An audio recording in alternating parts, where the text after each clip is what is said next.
Tema de hoje, sua vida dá fruto. Nós vamos estudar hoje mais uma das parábolas de Jesus. Eu tenho ao longo desses domingos estudado as parábolas de Jesus com vocês. Estudamos já aquela parábola do credor e os seus dois devedores. Estudamos a parábola do grande banquete. Estudamos a parábola da ovelha perdida. Estudamos a parábola da moeda perdida. A parábola do filho pródigo, e hoje vamos estudar a parábola da figueira estéril. O que é uma parábola? É quando Jesus conta uma história, nos envolve naquela história, mas aquela história tem uma representação para nós. E através daquela história se torna muito mais fácil nós memorizarmos o ensino de Jesus para nós. Todos os textos que eu vou utilizar para ganharmos tempo, já que eu vou usar muitos textos, vão estar aqui nas nossas telas, então acompanhe comigo. Eu começo a leitura em Lucas, no capítulo 13, do versículo 6 ao 9.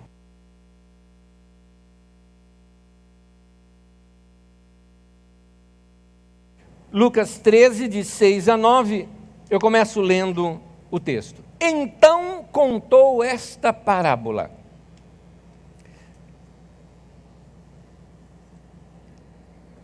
Um homem tinha uma figueira plantada em sua vinha. Note que a história aqui é sobre uma figueira no meio de uma vinha. Um costume normal naquele tempo, se você ver no primeiro capítulo de Joel, por exemplo, fala acerca de figueira sendo plantada no mesmo terreno da vinha. Não tem nada de anormal aqui. Um homem tinha uma figueira plantada em sua vinha. Foi procurar fruto nela e não achou nenhum. Por isso disse ao que cuidava da vinha: já faz 3 anos que venho procurar fruto nesta figueira e não acho. Arranque-a. Por que deixá-la inutilizar a terra? Respondeu o homem que cuidava ali, o trabalhador: Senhor, deixa por mais 1 ano. E eu cavarei ao redor dela e a adubarei. Se der fruto no ano que vem, muito bem. Se não, então corte-a. Para quem que Jesus contou essa parábola? Quando nós vemos o ambiente que Jesus estava, em qual contexto ele contou, o texto vai ficando mais claro para nós. A quem que ele se referia? Já que parábolas são figuras, que figura é essa do dono da vinha e do vinhateiro, né? Do homem que trabalha na vinha? Quem são esses personagens? Para entender melhor, nós vamos ler o contexto, e parece que o contexto não tem a ver muito com esse texto. Parece apenas. Depois nós vamos explicando e ligando os pontos para nós percebermos um pouquinho mais. Capítulo 13, versículo 1 ao 5. É o contexto no qual essa parábola começa. A parábola começa no versículo 6. Então eu voltei e peguei lá do primeiro versículo. Naquela ocasião, alguns dos que estavam presentes contaram a Jesus. Uma pausa aqui. Esse momento aqui é muito difícil de ser traduzido. Eu peguei diversos dicionários e comentaristas de tradução. A ideia, na verdade, que o texto dá não é essa que a nossa tradução está colocando. A ideia que dá é que chegaram algumas pessoas com o intuito de trazer uma palavra para Jesus, para gerar uma discussão acerca de um assunto. Essa é a construção do texto. Mas aqui no nosso texto mostra que elas estavam ali presentes e contaram a Jesus algo. Vamos continuando. Então, alguns que estavam presentes contaram a Jesus que Pilatos, vocês conhecem Pilatos, era o responsável por Roma na Palestina. O rei local, não é? O governante local em favor de Roma. Lembrando que Roma era um império e dominava todas essas regiões, Palestina estava debaixo do Império Romano. Contaram a Jesus que Pilatos misturara o sangue de alguns galileus com os sacrifícios deles. Galileu é da Galileia, terra inclusive onde Jesus passou sua infância. Jesus respondeu: vocês pensam que esses galileus eram mais pecadores do que todos os outros, por terem sofrido dessa maneira? Eu lhes digo que não. Mas se não se arrependerem, todos vocês também perecerão. Ou vocês pensam que aqueles 18 que morreram quando caiu sobre eles a torre de Siloé eram mais culpados do que todos os outros habitantes de Jerusalém? Eu lhes digo que não. Mas se não se arrependerem, todos vocês perecerão. E aí então ele conta aquela parábola. Confesso para vocês que esse foi um texto difícil para eu interpretar. Por isso eu li, reli, estudei, vi outros comentaristas, vi outras pessoas que também escavaram esse texto, para começar a entender a sequência e o pensamento do texto. Uma das coisas que eu percebi ao estudar e reler diversas vezes, é que essa primeira pergunta desse pessoal que chega para Jesus com essa pergunta, ela tem uma conotação política. Havia uma comoção nacionalista nesse momento. Imagine, alguns homens lá da Galileia, ou seja, da região norte ali de Israel, estavam oferecendo sacrifícios para Deus. E Pilatos entrou com os soldados no meio do sacrifício e matou esses caras, de modo que o sangue deles se misturou com o sangue dos sacrifícios. Aquele povo estava se sentindo assim ultrajado, porque Pilatos lembra Roma, os romanos fizeram isso com o nosso povo.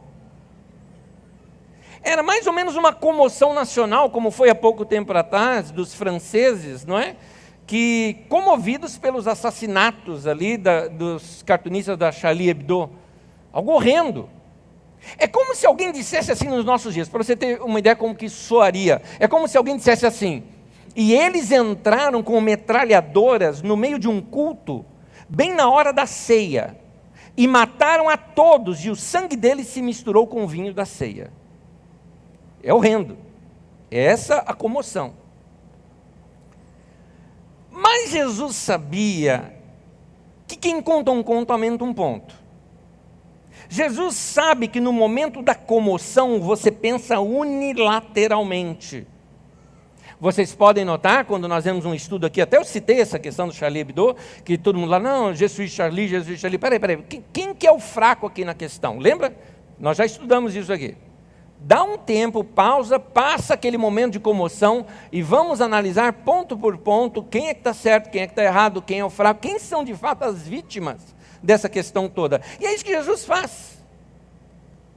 Será que a história era realmente assim? E tem mais. Se aqueles homens chegaram e já trouxeram uma situação política, talvez ele estava colocando Jesus numa fria, esperando Jesus se levantar e falar, não, porque esses romanos estão errados. Cara, é isso que a gente queria, denuncia Jesus para Roma e Jesus é preso e morto. Era muito provável que fosse uma cilada também. Você sabe que Jesus, entenda a minha expressão aqui, esbanja a sabedoria, porque toda vez que a gente vê uma situação dessa que está numa enrascada, ele sai da melhor maneira possível. Mas Jesus mostra que o problema aqui não era Roma só. Jesus quer mostrar que, apesar de toda aquela comoção, havia um problema também no nacionalismo deles. Normalmente, quando alguém se envolve com uma causa justa, essa pessoa presume que o simples envolvimento com a causa por si só a torna justo. Ela se junta com uma causa e porque ela está no meio de uma causa, ela acha que tudo que ela faz está justificado. Talvez seja esse o pensamento dos bad blocks, como é que é? Bad blocks? Bad blocks? Ou black blocks? Não. Bad blocks. Black. É isso aí. Dos quebra-quebra que tivemos aqui em São Paulo. Talvez seja essa a Black Blocs. É? Yes. Talvez seja esse o pensamento. Nós estamos numa causa, é uma causa do povo, tudo mais, aí pega, chuta, quebra tudo, porque acha que está justificado. É interessante quando uma pessoa se envolve muito com uma causa, que ela se torna um defensor daquela causa e acha que qualquer ato dela agora está justificado, porque ela está em prol de uma causa justa. Jesus sabia disso. Mas o interessante aqui também, porque me parece que o narrador bíblico, ele trouxe uma narrativa sem explicação para nós, porque era normal, tão normal para o povo deles, que ele não sente necessidade de explicar. E ao ler diversas vezes o texto, eu percebi que, na verdade, Jesus está falando num outro contexto. Pela resposta de Jesus, parece que os informantes estão tentando provocar também uma discussão acerca do relacionamento entre pecado e sofrimento. Isso era um pensamento cultural teológico da época. Se alguma coisa aconteceu, quem é que fez coisa errada? Seria mais ou menos isso. É aquela ideia extrema de plantar e colher. Tudo que você planta, colhe. Paulo fala isso, mas dentro de um contexto. Mas as pessoas daquele tempo pensavam assim: qualquer coisa errada que aconteceu na tua vida, algum pecado você fez. Por isso que aconteceu algo errado. Esse era o pensamento daquela época, que não é tão diferente da igreja evangélica brasileira, que pensa assim também. Não é tão diferente. Mas você nota que Jesus corrige isso já algumas vezes. Por exemplo, em João 9, de 1 a 3, você lembra aquele caso de um cego? O homem era cego de nascença, e os próprios discípulos de Jesus puxam esse assunto com Jesus. Chega assim para Jesus e fala: quem que pecou para esse homem ter nascido cego? Foi ele ou foram seus pais? Não, a pergunta chega a ser ridícula. Porque se o cara era cego de nascença, como é que ele pecou? Pecou o quê? No ventre da mãe? Chutou lá o ventre da mãe e Deus falou: vai nascer cego. Não é? Então, e Jesus mostra que não tinha nada a ver. Jesus inclusive fala: não é nem isso nem aquilo outro. Mas vocês vão ver a glória de Deus. Foi lá e curou o cego. Pronto, e agora? Então, tem pela resposta de Jesus, dá a entender que essa era a conotação da conversa também. Os homens estavam servindo a Deus, eles estavam sacrificando para Deus. Mais ou menos assim: como é que Deus permitiu entrar lá os romanos e matarem a eles, no meio do culto? É essa a pergunta.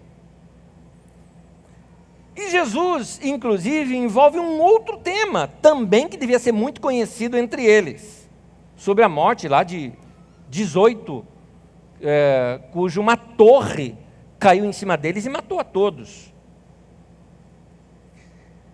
Eu pesquisei e descobri que havia um arqueduto que estava sendo construído por Pilatos naquele tempo. E para realizar essa obra daquele arqueduto, o Pilatos retirou dinheiro do tesouro do templo, o que deixou assim a população horrorizada. Como é que ele pega dinheiro que era para Deus e faz uma coisa dessa? Por isso, a queda daquela construção sobre os trabalhadores fez com que o povo visse aquele acidente como sendo um julgamento de Deus sobre aqueles que estavam colaborando com uma obra daquelas. Mas Jesus, em ambos os casos, ele afirma que os sofrimentos daquelas pessoas não podem ser atribuídos aos seus pecados. Nota que Jesus responde com uma pergunta. Os informantes chegam assim: o que o Senhor diz sobre os sofrimentos desses nossos heróis nacionais que foram feridos pelo nosso inimigo? Jesus responde: e o que vocês me dizem sobre aquelas vítimas da torre? Jesus mostra que aqueles politicamente oprimidos, eles eram tão importantes quanto eram também aqueles outros trabalhadores braçais que morreram em acidente de trabalho. Quando as pessoas estão envolvidas emocionalmente com uma questão, e se isso envolve sofrimento, elas tendem a achar que o seu sofrimento é o único que interessa. E ainda se tornam indiferentes para com o sofrimento de outras pessoas. Dá para notar, por exemplo, naquela mesma época que teve aquela questão do Charlie Hebdo, que tivemos ali umas pessoas mortas, acho que foram 12 pessoas mortas ali na França, uma comoção nacional, mas ninguém falando nada lá da Nigéria, que estava morrendo ali 200, 300 pessoas, chegou a 2.000 pessoas mortas.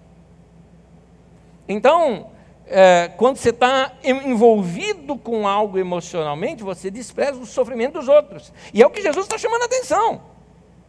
Como assim? Os caras estavam num culto ali, foram mortos, o que o senhor diz? Sim, mas aqueles outros trabalhadores estavam no meio do trabalho deles, a torre caiu e matou. É sofrimento também. E nenhum nem outro pecou para merecer aquilo.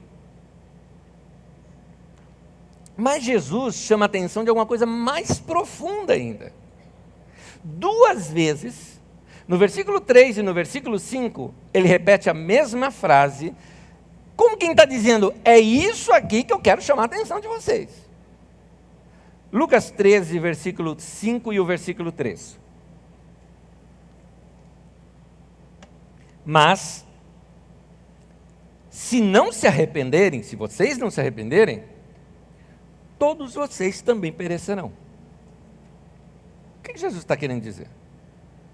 Não leia isso como se Jesus estivesse criticando a luta nacionalista e espiritualizando tudo. Não é isso. Não é aquela coisa, não, o que vale não é lutar pela nação, o que vale é o arrependimento diante de Deus. Não, Jesus não está sendo assim, não está fazendo isso. O que Jesus quer dizer aqui é mais ou menos isso aqui. Vou tentar colocar umas palavras nossas aqui. Eles contaram sobre o Pilatos e o que o Pilatos fez. Pilatos era de Roma, opressor. Nação externa oprimindo uma nação deles lá. Eles sem forças para lutar, viram seus compatriotas morrerem. Então, revoltados. Contaram isso para Jesus.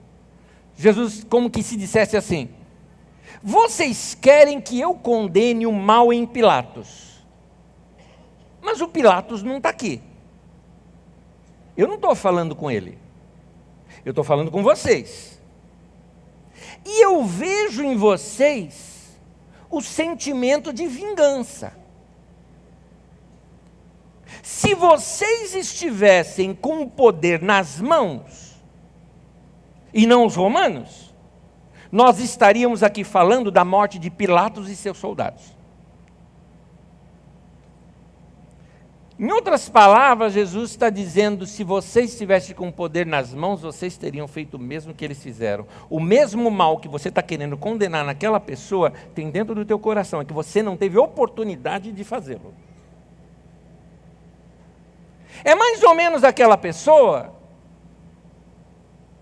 que faz gambiarra no poste de luz, aquela pessoa que sonega o imposto, aquela pessoa que dá um jeitinho de não pagar alguma coisa, que dá uma de miguelão e leva uma graninha extra, aquela pessoa que aceita um suborno, e daqui a pouco fala, você está vendo esse escândalo aí da Petrobras? Esses caras são os ladrões.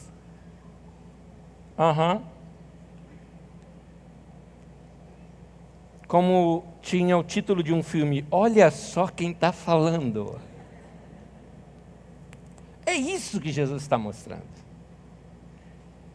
Que há uma tendência, quando nós estamos emocionalmente ligados com algo, a achar que nós somos justos e que o outro é o errado, e esquecemos que fazemos, às vezes, as mesmas coisas, ou apenas não tivemos oportunidade de fazer.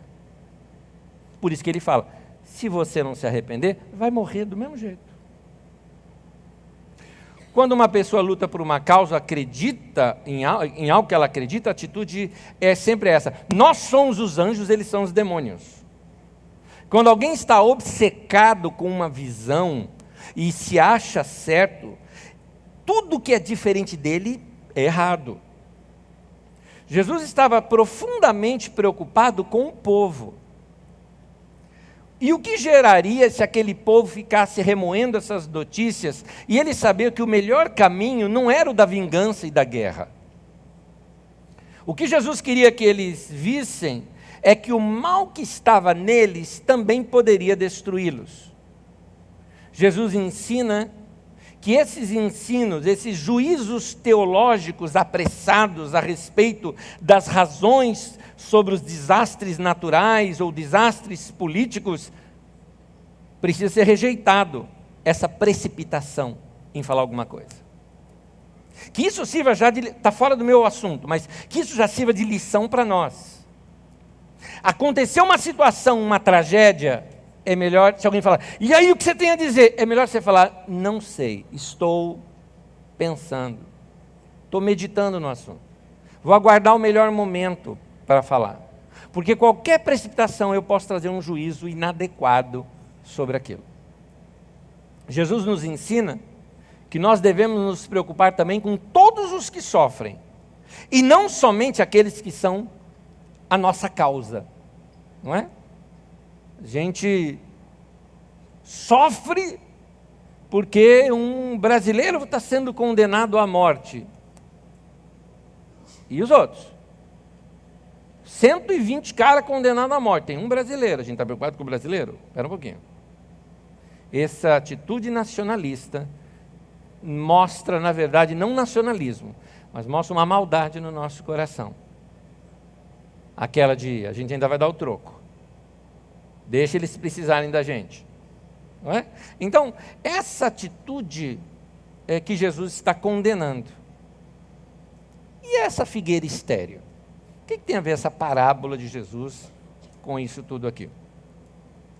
Vamos notar que o texto começa assim, Lucas 13:6. Então, diante disso, contou esta parábola.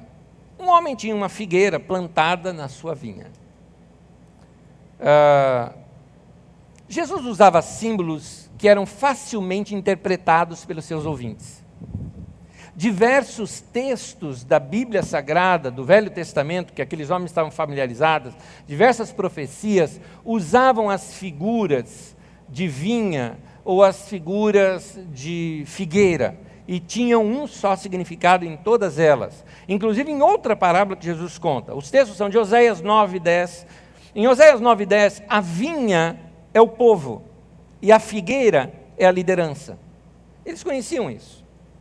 Em Lucas 20, de 9 a 16 e também o versículo 19, Jesus conta uma parábola que a vinha é o povo. E lá no versículo 19, os líderes espirituais, os líderes ali, os saduceus, os fariseus, eles se sentem os culpados ali daquela parábola que Jesus conta. Porque eles entenderam que a parábola estava dizendo com relação a eles. Em Isaías 5, de 1 a 7, novamente se fala da vinha como sendo o povo. E Jesus conta uma parábola. Tinha uma vinha e tinha uma figueira. Qualquer israelita sabia disso. O que está falando? O povo de Deus. Mas tinha uma liderança, a figueira se referia aos líderes, e é o líder que não dava fruto. Jesus está nesse momento dizendo que aquela ignorância nacional, aquele senso de vingança que o povo está tendo, a culpa daquilo é porque os líderes da nação não estão instruindo a nação. Lembra-se que a nação ali tem tudo a ver com a religião, com o caminho espiritual. Ele cita vinha e figueira, que é uma figura de Oséias. E o profeta Oséias o tempo todo fala isso. Inclusive o profeta Oséias tem uma frase que ele diz assim: o meu povo está sendo destruído porque lhe falta o entendimento, lhe falta o conhecimento. E aí o profeta diz: porque tu, ó sacerdote, deixaste o conhecimento. Então Jesus está mostrando que aquela ignorância espiritual que a nação estava passando, a culpa era dos líderes. Então ele está nesse momento se dirigindo à liderança contando essa parábola. O dono da vinha então queria arrancar a figueira para proteger a vinha. Porque a figueira estava lá, não estava dando fruto, era inútil e está sugando da terra. A árvore estava sugando o solo, não produzindo nada e acabar estragando a vinha também. É interessante o texto, na nossa tradução até traz cortar, mas o texto original é arrancar, não é? O homem chega assim e fala, arranca a figueira, não é corta. Nós ocidentais cortamos a árvore. Lá no Oriente Médio se arranca a árvore. Se arranca pela raiz, se tira a raiz toda. É por isso que na profecia lá, que você conhece no Novo Testamento de João Batista, começa, o machado está posto à raiz, não é o machado está no tronco. Nós ocidentais cortamos assim, não é? Lá se arranca pela raiz toda. O que o texto está dizendo era que Deus queria arrancar esses líderes infrutíferos pela raiz, porque eles estavam só sugando do solo, iria atrapalhar o povo que era a vinha. Na verdade, até quando na resposta do vinhateiro, que chega e fala, não, deixa eu cavar aqui ao redor e colocar adubo aqui ao redor, essa é a nossa tradução que procurou suavizar um pouquinho mais. Porque na língua original tem um tom de humor que a gente não consegue perceber porque não tem a ver com a nossa cultura. Porque quando o vinhateiro pede mais um tempo para cavar ao redor dela e adubar, na verdade ele não fala que vai adubar, ele fala que ele vai jogar esterco. É isso que ele fala. Jogar fezes ali, jogar esterco. E isso era um trocadilho engraçado para se referir aos líderes. Era um jeito de falar com característica de camponeses. São os camponeses que falavam dessa maneira. Então Jesus, como que talvez ali no meio da parábola, imita um camponês. É como se eu estivesse falando aqui e imitasse um sotaque mineiro do interior, né? Falar, seu moço, não, vou jogar umas... Eu ia falar a palavra, mas não vou falar, vai. Umas lama de cavalo aí nele, né? E quem sabe? Mas essa expressão, ela tinha um toque humorístico ali. Um outro jeito polido de falar seria, vou jogar terra fresca, ou vou podar. Esse era o jeito polido que se falava, mas Jesus não usa o jeito polido, ele usa aquele jeito mesmo fanfarrão, né, de se falar nesse momento. Várias parábolas de Jesus, eu acredito que o auditório caía na gargalhada. Jesus era bem-humorado. É que tem coisa que a gente não é o mesmo humor, entendeu? Não é o mesmo humor.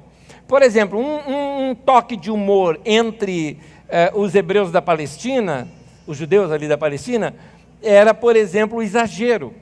Quando você faz uma comparação absurda, exagerada, isso tinha um toque de humor.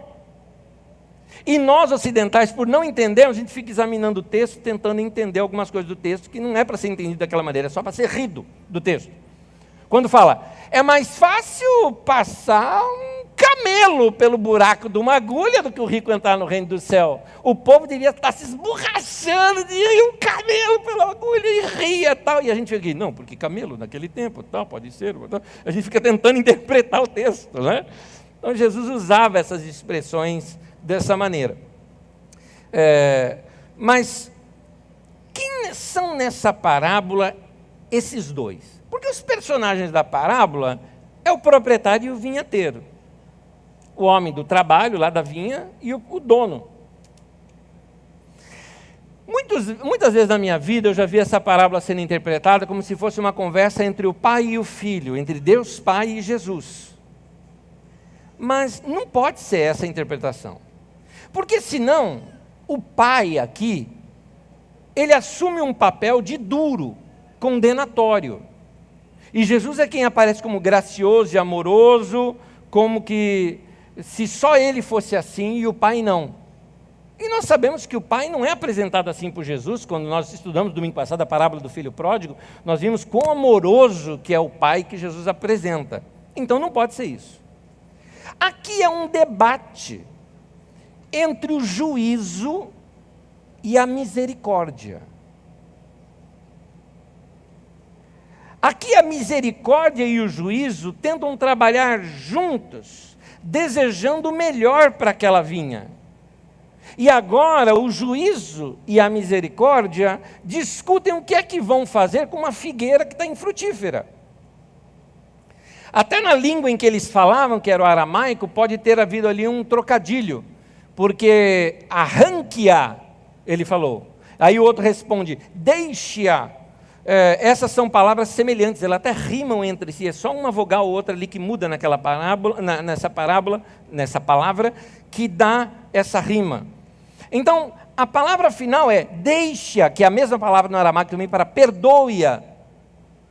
Vamos dar mais uma chance. Vamos adubar a terra. Como se referia aos líderes, era o mesmo que dizer assim, o juízo está chegando e está dizendo, chega, chega. O povo está sofrendo, esses líderes estão aí só comendo do povo e vamos arrancar. Mas vinha a misericórdia e fala, eu ainda acredito no ser humano, acredito que ele pode mudar. Vamos dar mais um tempo, vamos adubá-los. Em outras palavras, Deus vai falar com eles. Vamos acreditar que eles ainda vão mudar. Agora, assim como naquela parábola que nós lemos no domingo passado aqui do filho pródigo, essa parábola também termina aqui. E a gente não sabe o final da história. Não tem o epílogo, não tem o último capítulo. O dono da vinha aceitou ou não a sugestão do vinhateiro? Deu um ano ou mandou cortar de vez? A misericórdia venceu e conseguiu dar mais uma chance ou julga tudo e corta tudo? Será que a árvore deu fruto? A gente não sabe disso. E Jesus, propositadamente, quando ele conta uma parábola dessa, ele deixa no ar e fica claro para os ouvintes. E aí, qual é a tua resposta? Os ouvintes é que precisavam dar essa resposta, porque o assunto que ele envolve lá desde o começo não é só sobre a liderança, ele fala sobre o povo todo. Se vocês não se arrependerem, olha lá, vocês também têm maldade. Então, vocês vão se arrepender também? Os líderes vão ouvir a voz de Deus para eles? Qual que é a moral dessa história? Jesus está chamando a atenção do povo e da liderança. O povo para aquela atitude de comoção nacional e a liderança por falta de ensinar esse povo. E ele está falando, o jeito que vocês estão levando a vida de vocês não está produzindo fruto nenhum. Começa a puxar esse assunto para você. Fruto é alguma coisa que os outros se alimentam da nossa vida. No meio evangélico a gente fala, é quando você está sendo uma bênção, não é? Quando você é uma bênção para alguém. Se você não está sendo, você não está dando fruto. É o que Jesus está chamando a atenção. E o juízo está querendo vir te cortar. E a misericórdia está dizendo, espera um pouquinho, ainda acredito nele. Acredito nela. Na moral da história, Jesus vai falando que o povo ele é tão maldoso e vingativo quanto os ímpios são. E não tem diferença nenhuma deles. Os líderes não produzem fruto, por isso não influencia o povo a andar com Deus. E Deus está dando mais uma chance, mas se não houver reação, só vai sobrar o juízo. Os líderes infrutíferos só estão sugando o solo e atrapalhando o crescimento da vinha. E aí vamos trazer isso para nós. O que são os frutos? Se Jesus nos contasse essa parábola referindo-se a nós, somos uma árvore que está dando fruto ou uma árvore que só está sugando? Se eu não der fruto, então eu vou ser arrancado do reino de Deus, vou para o inferno? Não, nada disso, não é disso que o texto está falando. Ser arrancado aqui é outra coisa. É ser tirado de cena. É ser colocado de lado. É você ver que a sua vida passou e você não produziu nada, não deu fruto, foi inútil. Isso é horrível. Isso é horrível. Já pensou você chegar no final da sua vida e olhar para trás e falar assim, eu não deixei nada para a história. Ninguém foi abençoado com a minha vida. Ninguém se alimentou da minha vida. Minha vida vai morrer comigo. Vai acabar em mim. Então, antes, vamos entender um pouquinho mais o que é fruto. Fruto nas Escrituras abrange muito mais coisas do que somente, por exemplo, muitas pessoas pensam que dar fruto no Evangelho é levar uma outra pessoa à conversão. Embora eu considero isso, por si só, um dos melhores frutos que nós podemos produzir na nossa vida. Alguém se converter ao Senhor Jesus por causa da sua pregação e tudo mais, maravilhoso, mas não é só isso que a Bíblia chama de fruto. Tem muito mais coisas. Então vamos ver o que a Bíblia chama de fruto. Eu quero tirar aqui duas constatações com os seus desmembramentos aqui. Primeiro, fruto é realizar algo na vida que abençoe os outros. Grave essa palavra realizar, porque eu vou contrastá-la no ponto 2 com uma outra palavra, ok? Então, fruto é realizar. Pensa assim, todo mundo aqui sonha se realizar na vida. Mais do que isso, eu vou melhorar a frase, todos sonham em realizar na vida. Isso porque realizar, ou se realizar, está intimamente relacionado com realizar algo. Nós nos realizamos produzindo. Ninguém se realiza se não realiza nada. Entendeu o que eu estou querendo dizer? Você não faz nada, você não produziu nada, você não se realiza. No entanto, quem está produzindo algo e está realizando algo, sente-se mais produtivo, se realiza. Se nós olharmos para trás e vemos que nos últimos anos nós não realizamos nada, isso gera uma certa frustração. Portanto, eu estou comparando nesse momento o realizar com produzir frutos. Nós nascemos para dar fruto, ou seja, nós nascemos para realizar, para produzir resultado. Hebreus capítulo 13, versículo 15 e versículo 16, diz assim: por meio de Jesus, portanto, ofereçamos continuamente a Deus um sacrifício, deixa eu falar em grego, de anesis. Meu nome veio daí. Um sacrifício de louvor, que é fruto de lábios que confessam o seu nome. Não se esqueçam de fazer o bem e de repartir com os outros o que vocês têm, pois de tais sacrifícios Deus se agrada. Note que a pregação acerca de Jesus, confessar acerca de Jesus, o nosso tempo de louvor, de cânticos e adoração, a Bíblia coloca como sendo do mesmo valor sacrifícios que você faz para servir pessoas. Quando você ajuda uma pessoa, quando você reparte os seus bens, quando você abençoa a alguém com os seus próprios bens. Coloque isso no contexto que eu costumo ensinar aqui na igreja sobre os nossos bens, nosso dinheiro. O que é isso? O seu salário é uma coisa muito sagrada. Porque o seu dinheiro, o seu salário e os seus bens que você comprou com o seu salário representam a sua vida. Como assim? Uma parte da sua vida foi doada para uma empresa, você deu horas da sua vida que nunca mais vão voltar e eles lhe pagaram por aquilo. Portanto, aquele pagamento é uma representatividade de uma parte da sua vida que foi doada. Por isso você não pode desperdiçar dinheiro, porque desperdiçar dinheiro é desperdiçar a vida. Se o dinheiro foi ganho por um salário, se é dinheiro honesto, não é?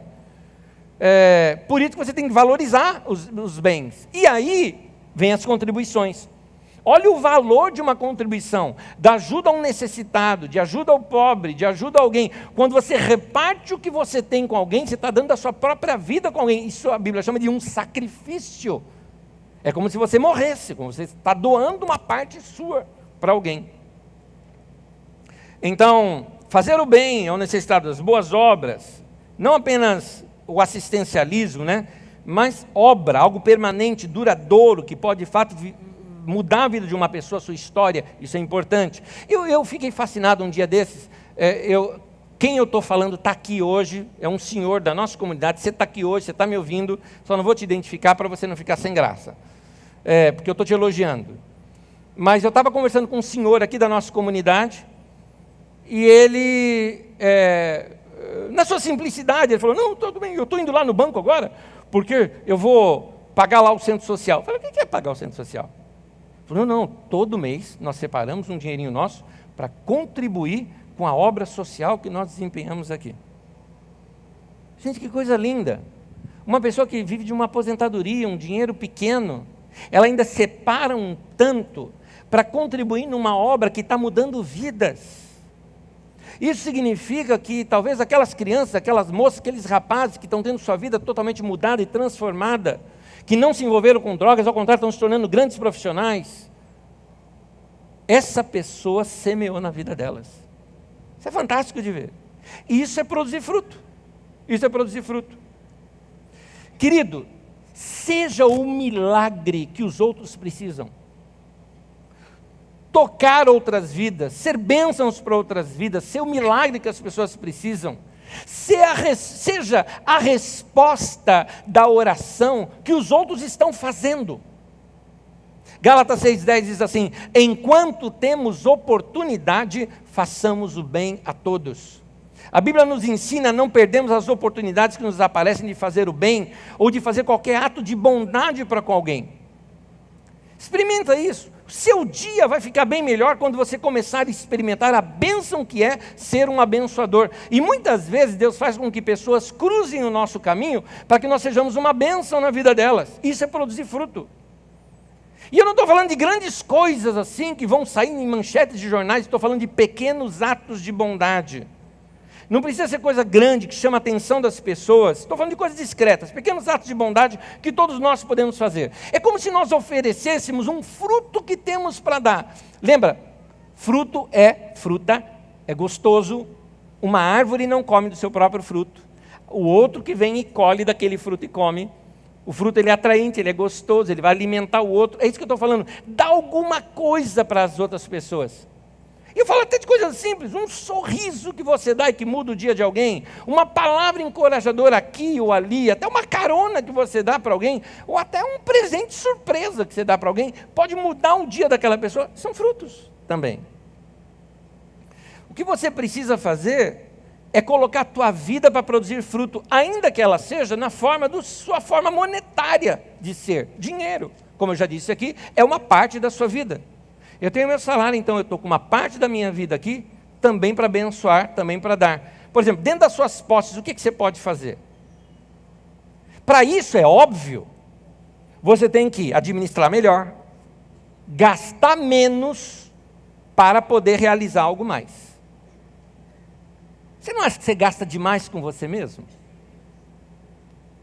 Vou falar uma coisa para você, preste atenção, estou falando com você agora.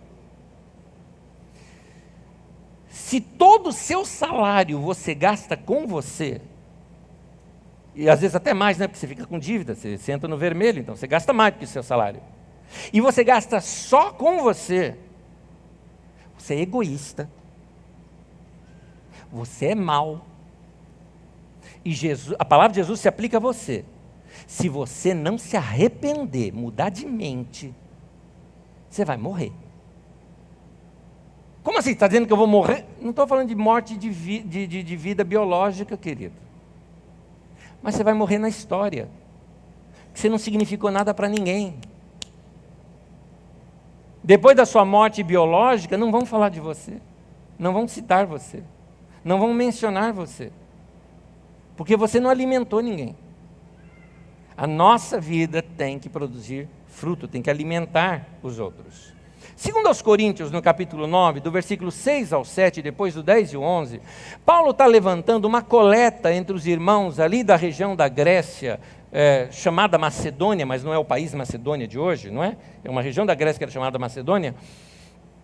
Paulo está levantando ali uma oferta para abençoar o povo lá da Judéia, que estava passando necessidade. E em torno desse dinheiro, ofertas, como nós levantamos aqui ofertas na igreja, para a ajuda de uma causa, Paulo está tratando esse assunto falando da seguinte forma. Versículo 6. Lembrem-se, aquele que semeia pouco, ele está falando de dinheiro, de oferta. Aquele que semeia pouco, também colherá pouco. E aquele que semeia com fartura, também colherá fartamente. Cada um dê, conforme determinou em seu coração. Não com pesar ou constrangimento, né? Ou por obrigação, pois Deus ama quem dá com alegria. E o versículo 10 ele continua. Aquele Deus, aquele que supre a semente ao que semeia e pão ao que come, também lhe suprirá e multiplicará a semente e fará crescer os frutos da sua justiça. Você já sabe o que é justiça, não é? Justiça sempre ajuda ao mais fraco. Então Deus vai multiplicar a sua sementeira. Se você planta, se você ajuda, se você contribui, Deus está dizendo, eu vou dar mais semente para você, cara, porque eu estou gostando. Eu posso confiar em você. Deus quer abençoar pessoas, mas não vai cair dinheiro do céu. Deus quer abençoar a obra dele, para que vai tocar pessoas coletivamente, mas vai sair de mim e de você. Agora, aqueles que contribuem, Deus falou, eu vou dar mais semente para esse cara, porque eu estou gostando dele. Eu quero plantar ali, esse daí está plantando, eu vou dar mais semente. Versículo 11. Vocês serão enriquecidos de todas as formas, para que possam ser generosos em qualquer ocasião, e por nosso intermédio, a sua generosidade resulte em ação de graças a Deus. Ou seja, a sua bondade em contribuir vai fazer com que pessoas deem graças a Deus. Posso narrar uma história que já lhes contei aqui umas 3 vezes, aconteceu lá na Carisma de Guaratinguetá. Veja só, irmãos se juntaram, contribuíram como puderam, compraram ali um lanchinho, uma sopa, no caso fizeram uma sopa, compraram legumes, fizeram uma sopa, outros deram do seu tempo, foram lá, cozinharam, fizeram uma sopa gostosa, noite fria, saíram pelas ruas da cidade, ou seja, alguns doaram o seu tempo, e foram distribuir alimentos para as pessoas nas ruas. Era o próprio pastor da igreja, o Vanderlei, que estava indo assim, tinha 2 moradores de rua conversando, e ele pediu: senhores, dá licença, vim trazer uma quentinha aqui para vocês. Um morador de rua virou para o outro e falou: está vendo? Eu não falei para você que Deus existe? Olha que coisa linda. Então, é o que Paulo está dizendo. Essas atitudes nossas vão gerar nas pessoas o quê? Graças a Deus. Por isso, Deus vai ser glorificado. As vidas que são tocadas, as obras que são realizadas, isso tudo, Paulo diz, por exemplo, lá em Filipenses 4, isso pode ser creditado na conta de vocês que contribuem. É como se Deus te desse mais crédito ainda. Em outros falava: pode me pedir que eu vou te dar. Eu sei que eu posso contar com você. Quando eu peço para você dar, você dá. Então, quando você me pedir, eu te dou. É assim. Deus abençoa o que é generoso. Tudo isso foi realizado como fruto daquilo que você semeou. A visão da minha vida é dar fruto. Isso tem que ser minha visão. O que é visão? Visão é uma constatação de como eu vou ficar quando tudo estiver certinho na minha vida. É como se eu olhasse para mim mesmo diante de Deus com toda honestidade e pensasse: o que é o Anésio ideal? O que é esse cara no seu 100%? Pensa aí você, põe o teu nome aí no lugar. Quem é você no ideal? Aquele cara que deveria ser. É isso que eu deveria ser. Essa é a sua visão. E a visão da minha vida tem que ser essa: dar fruto. Porque eu sou cristão. Eu quero alimentar outras pessoas. Essa deve ser a visão da sua vida. Eu existo para produzir fruto para Deus. Note, eu falei que ia falar 2 coisas. Uma, fruto é realizar algo na minha vida que abençoe outro. Segundo, fruto é ser alguém na vida que abençoe os outros. Note que no primeiro eu falei de fazer. Mas existe um fruto que é produzido por ser. E aqui tem mais a ver com valores de caráter e de vida íntima. Uma árvore, ela não se esforça para dar fruto. É natural. É natural. Deveria ser natural em nós dar fruto. Nós somos os ramos, Jesus é a videira, nós estamos ligados nele e o fruto vai brotar da gente. Gálatas 5, no versículo 22 e 23, o texto diz assim: mas o fruto do Espírito é amor, alegria, paz, paciência, amabilidade, bondade, fidelidade, mansidão, domínio próprio. Isso vem do Espírito Santo que está em nós. Quanto mais perto de Deus você está, mais esse fruto brota da tua vida. Quanto mais ligado com Deus você está, mais esse fruto brota na tua vida. Isso aqui não é uma coisa que você precisa orar. Ah, Deus me dá mais amor. Não, abre tua vida para Deus que você vai ter. Ah, Deus me dá mais paz. Já está dentro de você, mas está tudo bloqueado com um monte de sujeira. Limpa a tua vida que você vai ver como você vai ter paz. É isso. Anda com Deus. Esse fruto é fruto de quem é gente com caráter cristão. Gente boa. Gente simpática, que traz alegria para o ambiente. Gente bondosa, que faz os outros reconhecerem que Deus existe, como nós contamos aqui na história. Gente boa. Eu já disse que a árvore ela não come dos seus próprios frutos. Então, fruto é aquilo que a sua vida serve de alimento ou até de inspiração para os outros.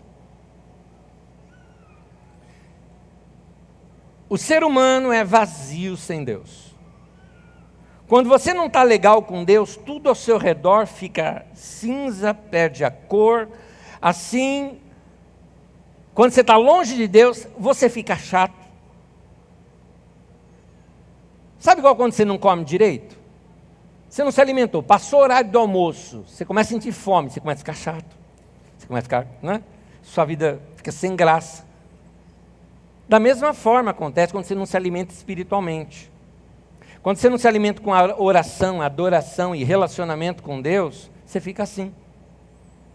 Dedique então um tempo para ler as Escrituras.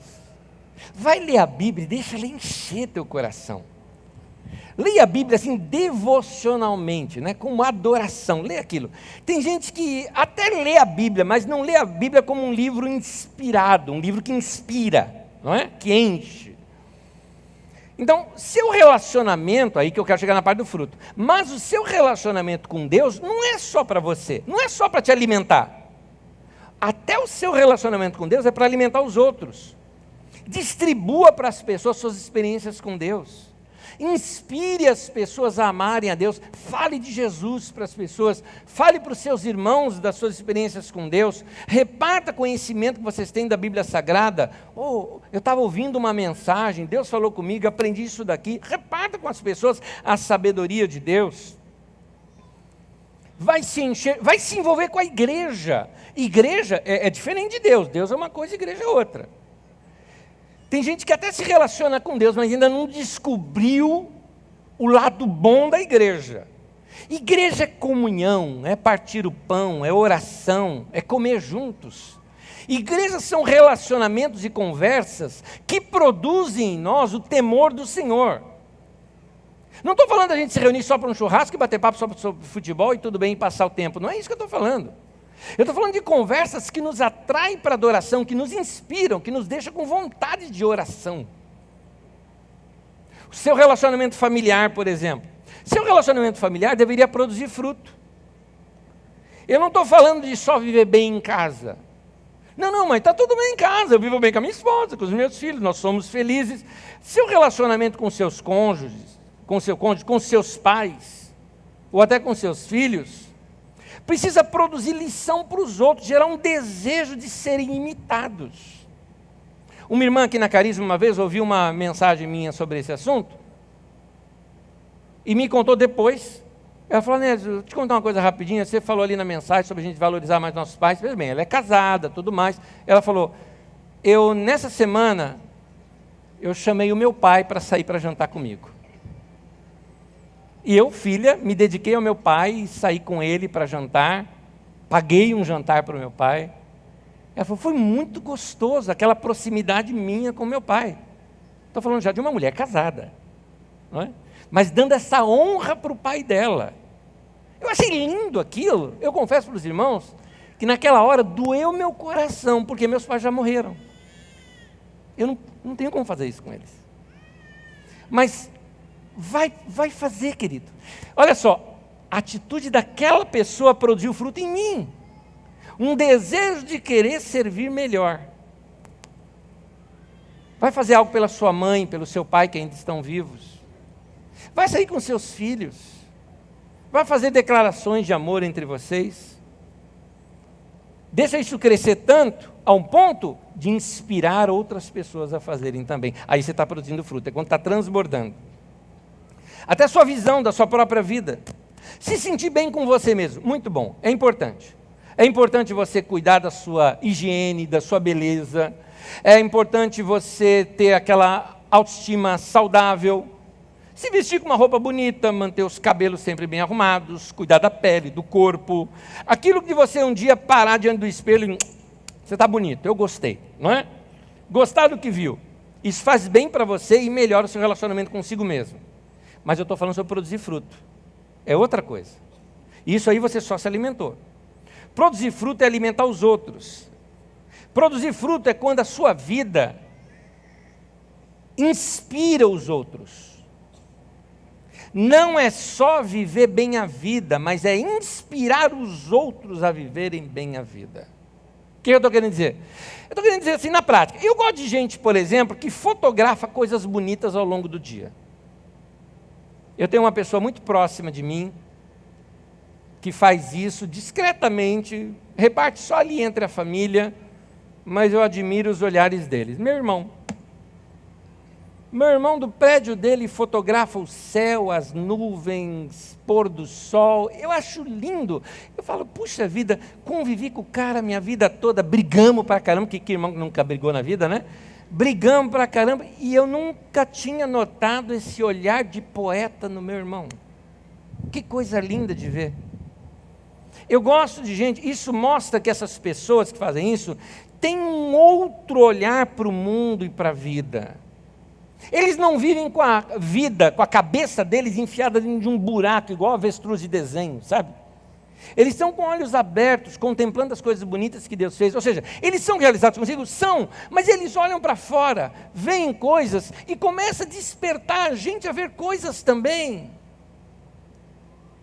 Olha que flor linda, olha que céu bonito que está hoje. Está na hora da gente produzir fruto na vida das pessoas, inspirando essas pessoas, como diz aqui. Não é só eu viver bem a minha vida, mas inspirar outros a viver bem a vida deles também. Terminando. Jesus, Ele está falando com essa maldade que tem no nosso coração. Aliás, antes de eu terminar, vamos ficar em pé já, queridos, por favor? Mas preste atenção aqui que eu estou terminando. Jesus, então, Ele está falando dessa maldade que tem no nosso coração e termina chamando a atenção daqueles que deveriam produzir frutos. Como essa parábola não terminou, fica então uma pergunta para mim e para você aqui. Será que eu vou ter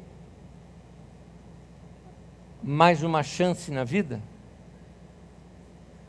Será que eu sou tão mal que eu já estraguei a minha vida e não vou deixar nada, nenhum marco na vida de ninguém? Será que eu vou ser colocado de lado por ser inútil? O que eu posso fazer para mudar? Se a sua conclusão hoje aqui é que você não está produzindo fruto, e Jesus disse que o que não produz fruto vai ser cortado, e você quer que a misericórdia lá do vinhateiro interceda por você e te dê mais uma chance,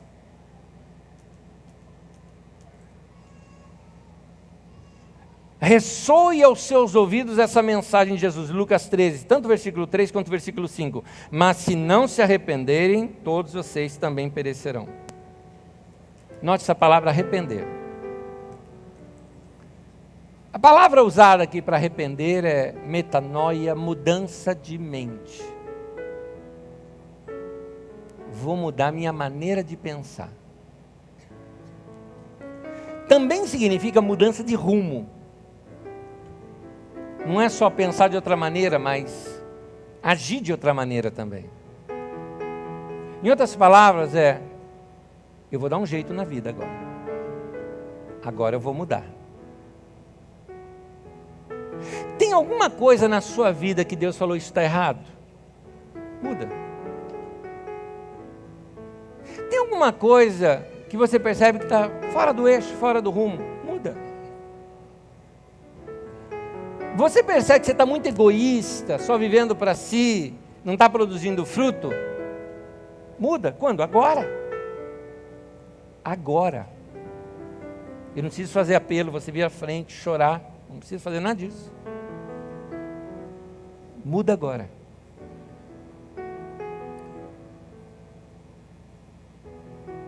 Eu tenho mais um texto, mas eu quero orar com vocês, ler o texto e encerrar essa reunião.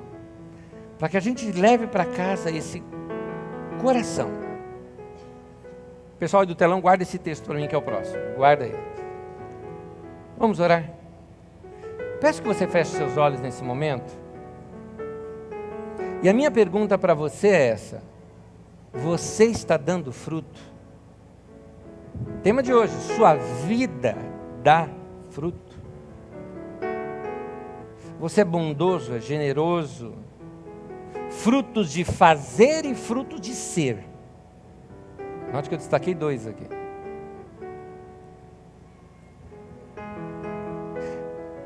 E se você dá fruto, o que você pode fazer para dar mais fruto ainda? Porque essa é a vontade de Deus para nós. Quero orar com vocês. Pai, cada irmão, cada irmã nesse lugar, cada pessoa que está ouvindo essa mensagem, está diante do Senhor agora para responder a essas perguntas. Cada um tem que responder se está disposto a dar fruto. ou se vai deixar ser cortado, ter uma vida insignificante. Pai, eu te peço que o Senhor oriente a cada um deles.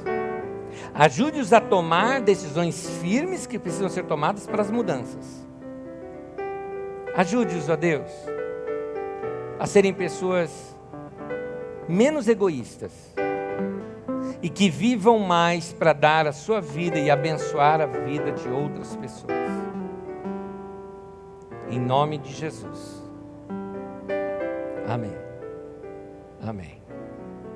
Vou te dar uma notícia. Deus ouve minhas orações, assim como Ele ouve a sua. Agora eu sei que Ele ouve a minha. E eu pedi para Deus falar com você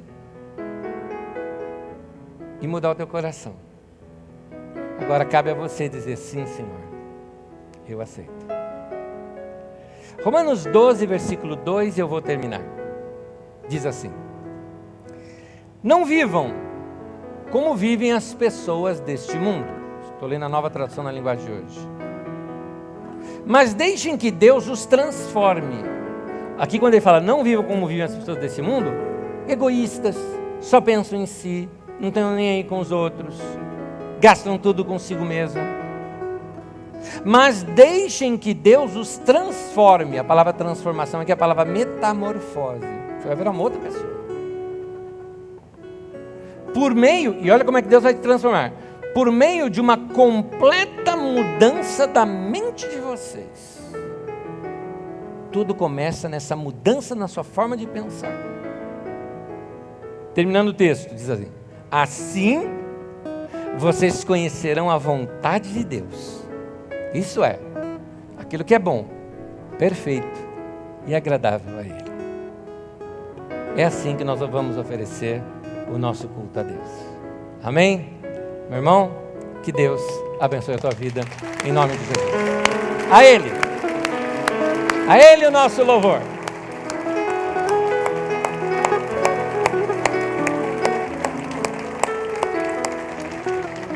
Que Deus te abençoe em nome de Jesus. Domingo que vem a gente continua. Dá um abraço bem gostoso nos seus irmãos e vá em paz. Deus abençoe a todos vocês. Até domingo que vem.